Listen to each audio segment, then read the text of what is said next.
आज की क्लास में हम लोग बात करेंगे घन एवं घनमूल के प्रश्न के बारे में।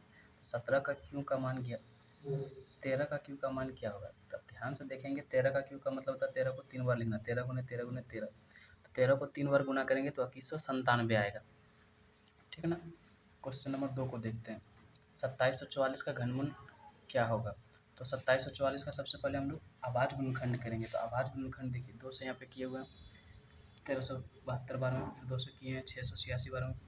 उसी तरह से ये 343 7 का क्यों है। तो देखिए यहाँ पर 3 तो 2 आया है इसमें, जब इसका अभाज्य गुणनखंड किया 3 तो यहाँ पे 7 आया हुआ है। तो 3 को 2 का बदले 1 बाहर निकलेगा, 3 को 7 का बदले 1 7 बाहर निकलेगा। तो 2 सत्य आपका शुद्ध हो गया और ये आपका आंसर हो जाएगा। और हम लोग क्वेश्चन नंबर 3 को देखते हैं। जब क्वेश्चन नंबर 3 को ध्यान से देखते हैं तो 3375 का घनमूल बोला है। 3375 का सबसे पहले हम लोग करेंगे अभाज्य गुणनखंड। लास्ट में 5 है तो 5 से भाग लग जाएगा, 5 6 30, हाथ में बच गया 3, 3 पर 7 37, 5 7 35, बच गया 2 25 25, फिर 5 से कट जाएगा, 5 का 5, 1 बच गया, 1 पर 7 17, तो यहाँ पे 5 तिया 15 25 25, फिर 5 से कट जाएगा, 5 दूनी 10, 5 7 35, 3 9 27, 3 तिया 9। यानी कि इसका अभाज्य गुणनखंड किया हम लोग तो हम लोगों को मिला 3 बार 5 आया हुआ, 3 5 गुने 5 गुने 5 और 3 बार 3 आया हुआ, 3 गुने 3 गुने 3। तो 3 तो 5 का बदले जोड़ा लगाते हैं इसमें, घनमूल में 1 5 बाहर निकलता है। ठीक उसी तरह से 3 तो 3 यहाँ पे आया हुआ तो 1 बाहर निकलेगा, और जब इन दोनों को गुना करते हैं 5 तिया 15, यानी कि 3375 का जो घनमूल है वो आपका 15 हो गया। इसी तरह से हम लोग क्वेश्चन नंबर 4 को देखते हैं क्या बोला गया। कहा कि निम्नलिखित में से कौन सी संख्या पूर्ण घन है। देखिए पूर्ण घन होने के लिए यदि 0 है तो 3 जीरो लास्ट में होना चाहिए, या तो 6 जीरो होना चाहिए, या तो 9 जीरो होना चाहिए, यानी कि 3 का पैर लगना चाहिए। यदि हम अभाज्य गुणनखंड करते हैं तो 3 तो 3 होना चाहिए, 3 तो 4 होना चाहिए, 3 तो 5 होना चाहिए, जो भी होना चाहिए 3 का जोड़ा में होना चाहिए। यदि 3 का जोड़ा में नहीं है तो वो पूर्ण घन नहीं कहलाएगा। तो देखिए अगर आप ध्यान से देखेंगे तो सबसे पहले हम लोग इसका अभाज्य गुणनखंड कर लेते हैं। देखो 10 से अगर हम लोग भाग करते तो 100 बार में 1000 कट जाएगा, फिर 10 से भाग करते 10 बार, यानी इसमें 3 ठो 10 है, तो यह एक घन संख्या है, यह पूर्ण घन संख्या है, यानी 1000 एक पूर्ण घन संख्या है, यह पूर्ण घन संख्या है। उसी तरह से हम लोग इसको देखते हैं 387। सबसे पहले हम लोग इसको 3 से भाग कर देते हैं तो उसे नहीं लगेगा क्योंकि यहाँ विषम संख्या है। 3 का 3 0, 3 दूना 6, 3 9 27, फिर 3 से करते हैं 3 तिया 9, 1 बच गया, 3 चौक 12, 3 तिया 9। अगर आप ध्यान से देखेंगे 343 ये 7 का क्यू है, 7 चौक 28, 7 9 63, फिर 7 से करेंगे तो देखिए यहाँ पे 2 बार आपका 3 आ गया और 3 बार 7 हो गया। अगर इनको देखेंगे तो ये घन है, 3 ठो 7 आया हुआ है तो ये घन है आपका, लेकिन यहाँ पर 3 तो 2 ही बार आया तो ये घन नहीं है, क्योंकि पूर्ण घन होने के लिए 3 बार आना चाहिए था, लेकिन 2 बार आया तो ये पूर्ण घन नहीं है, पूर्ण घन नहीं है, यानी कि 387 पूर्ण घन नहीं है। अगर यहाँ पर ध्यान से देखिएगा तो लास्ट में 0 लिखा हुआ है।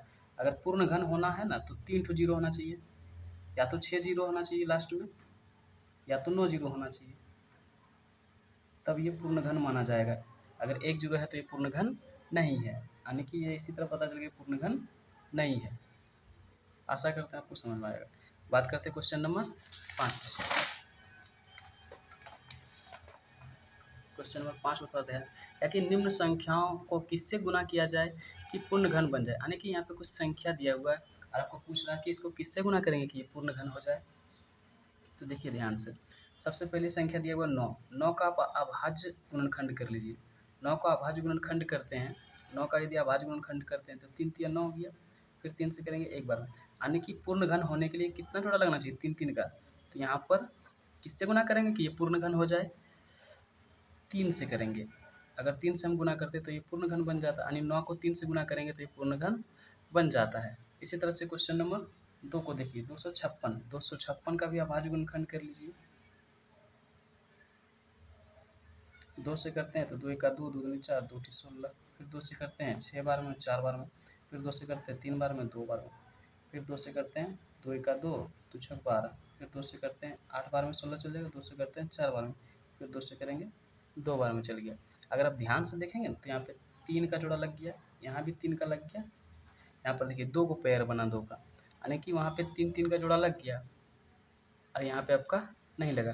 तो अब तो ये पूर्ण घन नहीं है। पूर्ण घन बनाने के लिए आपको क्या करना पड़ेगा, देखिए यहाँ पे 2 और 2 4 हो गया, यानी कि 2 और 2 4 हो गया, तो एक और 2 का जरूरत है, यानी 256 को अगर हम 2 से गुना करते हैं तो पूर्ण घन बन जाएगा। 2 से गुना करना पड़ेगा, यानी इसका आंसर 2 हो जाएगा। यदि हम इसको 2 से गुना कर देते हैं 256 को, तो पूर्ण घन बन जाएगा।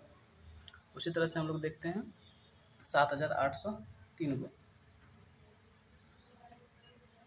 7803 को 7803 का सबसे पहले हम लोग करते हैं अभाज्य गुणनखंड। तो सबसे पहले 3 से भाग कर लेते हैं। 3 दूना 6, 3 छक 18, 0, 3 एका 3। फिर 3 से करते हैं। 3 आठी 24, 3 छक 18, 3 सत्ती 21। फिर 3 से करते हैं। 3 दूना 6, बच गया यहाँ पे 2, 2 पे 6 24, यानी 3 दूना 6, 2 बच गया, 2 पे 6 26। तो 3 से काटेंगे तो 8 बार में 3 9 27, यानी 289। 289 किसका स्क्वायर है, 17 का। 289 17 का स्क्वायर है, यानी कि अब ध्यान से देखेंगे तो इसमें 3 बार 3 आया हुआ है और 2 बार 17 आया हुआ है। तो पूर्ण घन होने के लिए 17 कितना बार होना चाहिए, 3 बार होना चाहिए। तो एक और 17 अगर होता तो ये पूर्ण घन हो जाएगा, यानी कि 7803 को अगर हम 17 से गुना कर दें तो यह पूर्ण घन संख्या बन जाएगी। उसी तरह से निम्न संख्याओं को किससे गुना किया जाए कि यह पूर्ण घन हो जाए, यानी कि जो संख्या दिया हुआ उसको किससे गुना करेंगे कि यह पूर्ण घन हो जाए। 128 दिया हुआ है, 192 दिया हुआ है और 704 दिया हुआ है। तो सबसे पहले हम लोग इसका अभाज्य गुणनखंड करेंगे। अभाज्य गुणनखंड करने से आपको पता चल जाएगा कि किससे भाग करेंगे पूर्ण घन हो जाए। तो ध्यान से देखिए, सबसे पहले हम इसका अभाज्य गुणनखंड कर लेते हैं 2 से। 2 छक 12, 2 चौक 8, 2 से करते हैं। 2 तिया 6, 2 दूनी 4, 2 से करेंगे। 2 एका 2, 2 छक 16, फिर 2 से करेंगे। 2 अठी 16, फिर 2 से करेंगे। 2 चौक 8, फिर 2 से करेंगे। 2 दूनी 4। यदि आप इसमें ध्यान से देखते हैं ना तो 1 2 3 4 5 6 7 7 बार तो आया हुआ है। तो घन होने के लिए कितना बार तो होना चाहिए, या तो 6, या तो 3, या तो 9, कोई भी संख्या हो, जोड़ा लगना चाहिए। 3 6 9 12 इस तरह करके। तो यहाँ पे 7 आया हुआ है, तो यहाँ पे 2 एक है एक्स्ट्रा। यदि हम 2 को काट दें तो ये संख्या जो दिया हुआ है पूर्ण घन बन जाएगा। तो यानी कि 128 को यदि हम 2 से भाग कर दें, यानी 2 से उसको 2 काट दें, तो आपको ये पूर्ण घन संख्या बचेगा। तो इसका आंसर कितना हो जाएगा आपका 2। जो एक्स्ट्रा इसमें बच जाए वही उसका उससे भाग करेंगे तो वो पूर्ण घन बन जाएगा। उसी तरह से 192 को देखते हैं। 2 से करते हैं। 2 9 18, 2 छक 12, फिर 2 से करते हैं। 2 चौक 8, 2 ठी 16, फिर 2 से करते हैं। 2 दूनी 4, 2 चौक 8, फिर 2 से करते हैं। 2 एका 2, 2 दूनी 4, फिर 2 से करेंगे 6 बार में चल जाएगा, फिर 2 से करेंगे 3 बार में चल जाएगा। अब ध्यान से देखेंगे तो इसमें 2 क्या आ गया हुआ, 1 2 3 4 5 6, 6 तो 2 है, यानी कि ये पूर्ण घन संभव है। ये पूर्ण घन संभव है, लेकिन यहाँ 3 एक्स्ट्रा दिया हुआ है। तो 3 एक्स्ट्रा दिया हुआ है तो 3 को हमको हटाना पड़ेगा 192 से, यानी कि 192 से 3 को हटाने के लिए क्या करना पड़ेगा, 3 से भाग करना पड़ेगा। 192 को यदि हम 3 से भाग कर देते हैं तो यह पूर्ण घन संख्या बन जाएगा, यानी आपका ये 3 आंसर हो गया। यानी जो एक्स्ट्रा बच गया वही आपका आंसर होगा जोड़ा लगा के। उसी तरह से 704 को देखते हैं। 704 को देखिए, लास्ट में सम संख्या तो 2 से भाग लग जाएगा। 2 से सबसे पहले भाग करेंगे हम लोग। 2 से भाग करते हैं। 2 तिया 6, 2 पंचे 10, 2 दूनी 4, फिर 2 से करते हैं। 2 एका 2, 2 सत्ती 14, 2 छक 12, फिर 2 से करते हैं। 2 अठी 16, 2 अठी 16, फिर 2 से करते हैं। 44 बार में, फिर 2 से करते हैं। 22 बार में, फिर 2 से करते हैं। 11 बार में। इसमें भी ध्यान से देखेंगे तो 3 ठो 2 हो गया, फिर 3 ठो 2, यानी ये घन बन गया। तो यहाँ पे 11 पे एक्स्ट्रा बच गया। यदि हम 11 से इसको भाग कर दें, 704 को 11 से भाग कर देते, कौन संख्या बचेगा, ये पूर्ण घन संख्या बचेगा। आया बात समझ में, किसी भी संख्या को पूर्ण घन बनाने के लिए किससे भाग किया जाए पूर्ण घन बन जाए। तो जो संख्या